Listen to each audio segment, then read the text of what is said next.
नहीं नहीं नहीं, मुझे उसका, मैं बारी बारी आपका भी जवाब देता हूँ। जनाब स्पीकर, गिला जो है मेरे भाई भूटान साहब का बिल्कुल बजा है, मैं उससे किसी को इख्तलाफ नहीं है और उसको रेक्टिफाई किया जाएगा। लेकिन साथ साथ जो है शहबाज शरीफ साहब जो है मेरा है 2 या 3 दफ़ा इनके हल्के में पिछले 1.5-2 माह में गए हैं। एक दफ़ा मैं भी उनके साथ था, मेरे ख्याल है परसों भी वहीं थे। तो वो भी जो है अल्टीमेटली जो उस ग्वादर की जो डेवलपमेंट है वो भी इनके हल्के की डेवलपमेंट है, मैसिव वहाँ पे डेवलपमेंट हो रही है। अल्लाह करे ग्वादर जो है वो अपने तकमील के मराइल से गुजर के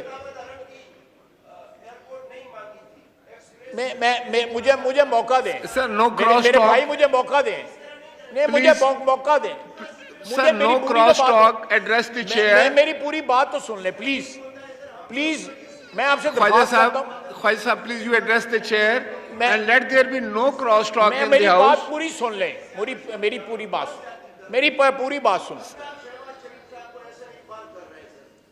नहीं, मैं शहबाज शरीफ को, आसन इकबाल, शहबाज शरीफ मेरा ख्याल है कि आप ऑनरेबल मेंबर से मिल रहे हैं, लीडर है, उसको मैं आसन इकबाल किस तरह बना सकता हूं।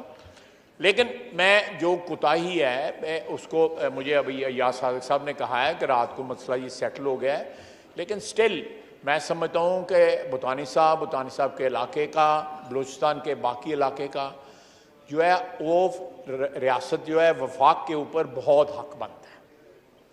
दहाइयों की महरूमी है जो जिनका अजाला होना चाहिए।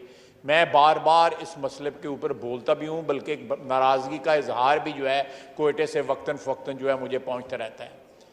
हमने वहाँ पे, मैंने नेशनल सिक्योरिटी की मीटिंगों में भी ये बात की है कि वहाँ पे डेवलपमेंट जो है वो मैसिवली होने चाहिए ताकि वो कंपनसेट हो सकें 70 साल की महरूमियों की वजह से।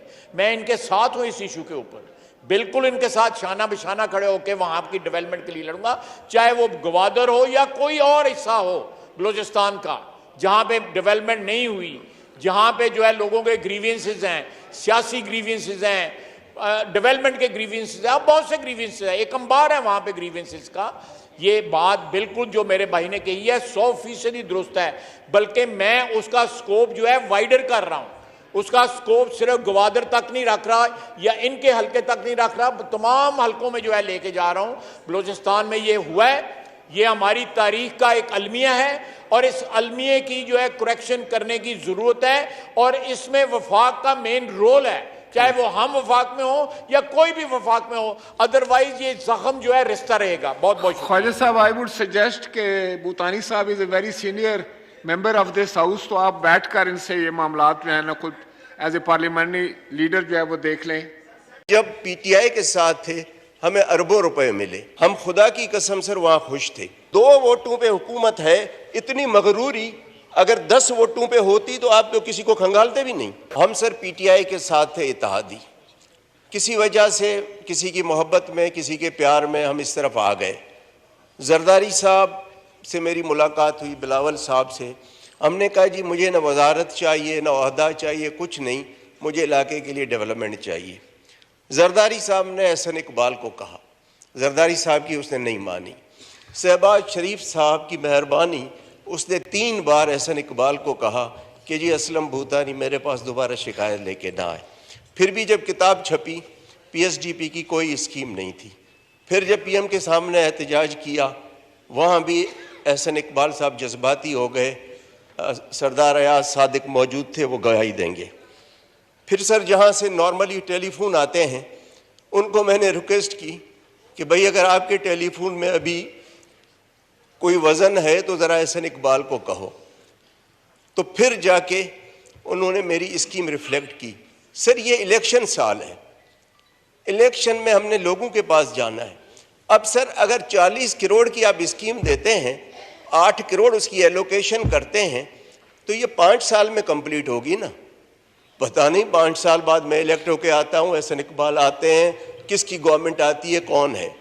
तो इस साल हम फिर क्या करेंगे। अब सर 8 करोड़ वो भी किस्तों में मिलेंगे, 20%, 10%, 15% पूरे साल में।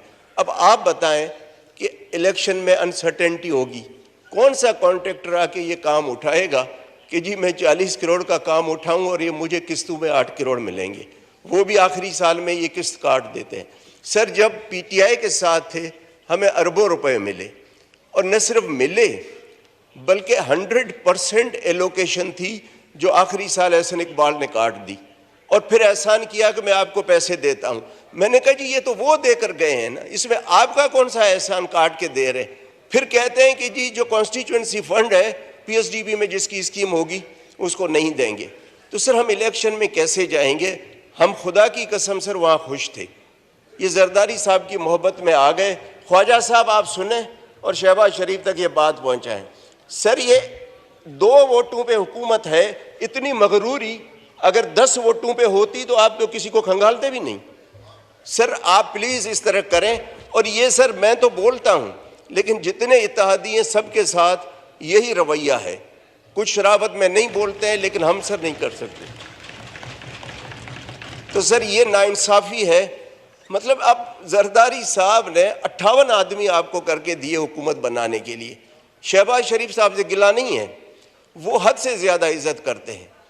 हमें सर पीटीआई में इज्जत नहीं थी, फंड्स बहुत ज़्यादा थे, अरबों रुपए के फंड्स थे। अब लोग कहते हैं जी आप जाके वहाँ इज्जत कमाएं और हमें पीने का पानी न मिले। तो सर ये इज्जत को पीएम साहब की बड़ी मेहरबानी, जरदारी साहब पीएम साहब बहुत इज्जत करते हैं हद से ज़्यादा।